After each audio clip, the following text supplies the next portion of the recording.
18 படிகள் உணர்த்தும் தத்துவம். முதல் படி விஷாத யோகம், பிறப்பு நிலையற்றது. நாம் செய்யும் நல்லவையும் கெட்டவையுமே நம் பாவ புண்ணியங்களை நிர்ணயிக்கும் என்று ஒவ்வொருவரும் உணர வேண்டும். இறைவன் திருவருளால் முக்தி பெற வேண்டும் என்ற ஆத்ம துடிப்பே விஷாத யோகம்.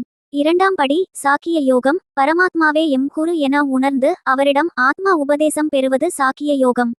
மூன்றாம் படி கர்மயோகம். கர்மயோகம் உபதேசம் பெற்றால் மட்டும் போதுமா? மனம் பக்குவம் அடைய வேண்டாமா? பலனை எதிர்பாராமல் கடமையை செய்யும் பக்குவம் கர்மயோகம். நான்காம் படி ஞானகர்ம சந்நியாச யோகம். பாவ புண்ணியங்கள் பற்றிக்கூட கவலைப்படாமல் எதன் மீதும் பற்றில்லாமல் பரமனை அடையும் வழியில் முன்னேறுவது ஞானகர்ம சந்நியாச யோகம் ஆகும். ஐந்தாம் படி சந்நியாச யோகம். நான் உயர்ந்தவன் என்ற ஆணவம் இல்லாமல் தான தர்மங்கள் செய்வது. ஆறாம் படி தியான யோகம். கடவுளை அடைய புலனடக்கம் மிகவும் அவசியம். இந்த புலன்கள் எல்லாம் நம் கட்டுப்பாட்டில் இருக்க வேண்டும். இதுவே ஆறாவது படி. ஏழாம் படி பிரம்ம ஞானம். இந்த உலகில் காண்பவை எல்லாமே பிரம்மம்தான், எல்லாமே இறைவன்தான் என உணர்வது பிரம்ம ஞானம். எட்டாம் படி அட்சர பிரம்ம யோகம். எந்நேரமும் இறைவனின் திருவடி நினைவுடன் இருப்பது, வேறு சிந்தனைகள் இன்றி இருப்பது எட்டாம் படி. ஒன்பதாம் படி ஆன்மீக யோகம். கடவுள் பக்தி மட்டும் இருந்தால் பயனில்லை, ஏழையின் சிரிப்பில் இறைவனை காண்பதுதான் உண்மையான பக்தி என்று உணர்வது இந்த படி. பத்தாம் படி விபூதி யோகம். அழகு, ஆற்றல் போன்று எத்தகைய தெய்வீக குணத்தை கண்டாலும் அதை இறைவனாக பார்ப்பது.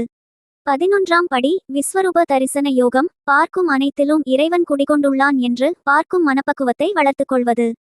12ஆம் படி பக்தி யோகம். இன்பம், துன்பம், ஏழை, பணக்காரன் போன்ற அனைத்து வேறுபாடுகளையும் களைந்து அனைத்திலும் சமத்துவத்தை விரும்புவது. 13ஆம் படி க்ஷேத்ரக் விபாக யோகம். எல்லா உயிர்களிலும் இறைவன் வீற்றிருந்து அவர்களை இயக்குகின்றான் என்பதை உணர்தல். 14ஆம் படி குணத்ர விபாக யோகம். வாழ்க்கையில் ஏற்படும் துன்பங்களை அகற்றி இறைவனின் முழு அருளுக்கு பாத்திரமாவது. 15ஆம் படி தேவாகர விபாக யோகம். நல்ல குணங்களை மட்டும் வளர்த்துக்கொண்டு நம்மிடம் தேவாம்சத்தை அதிகரிப்பது. 16ஆம் படி சம்பத் விபாக யோகம். இறைவனின் படைப்பில் அனைவரும் சமம் என்று உணர்ந்து ஆணவம் கொள்ளாமல் நடப்பது. 17ஆம் படி சிரிதாத்ரய விபாக யோகம். சர்வம் பிரம்மம் என்று உணர்ந்து பரபிரம்ம ஞானத்தை அடைவது. 18ஆம் படி மோட்ச சந்நியாச யோகம். உன்னையே சரணாகதி என்று அடைகிறேன் என்று இறைவன் சன்னதியில் அடைக்கலம் அடைந்து அவன் அருள் புரிவான் என்று அவனையே சரணடைவதாகும்.